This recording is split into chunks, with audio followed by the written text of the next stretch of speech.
其實真正喺男人身上攞到大結果嘅，多數係30幾歲、40幾歲呢班女人。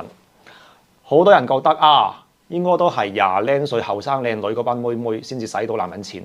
咁當然呢班女人都使到嘅，後生嗰班。但係30幾歲、40幾歲呢一班女人同樣不容忽視，反而大結果多數係30幾歲、40幾歲呢班女人。因為點解呢？往往呢班30幾歲嘅女人、中女啊，都係身邊有個老爺陪咗個老爺幾年，甚至10年、8年，甚至10幾20年。佢哋之間個感情好深厚啊！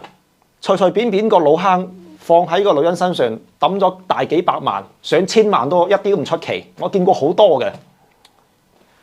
呢班中女佢就唔會好似後生嗰班妹妹咁樣到處去影靚相啊，去曬自己好光鮮嘅生活發喺互聯網上邊。佢哋低調好多，嗰班中女好低調，平時都冇乜社交活動嘅，身邊可能就係得1、2個、2、3個老爺老登。跟住我睇到好多喺男人身上攞到大結果嘅，都係個年齡差係成20年嘅，即係男人大女人成20年嘅，往往。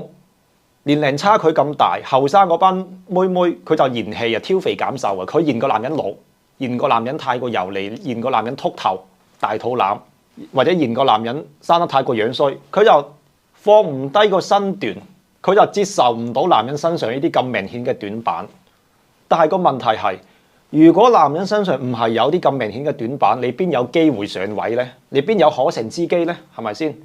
所以往往就係30幾歲、40幾歲呢班中女，佢就係主攻呢啲50、60歲、60零歲嘅呢啲咁嘅老爺。呢啲老爺真係有錢，而家啲錢基本上就係掌握喺老爺手上。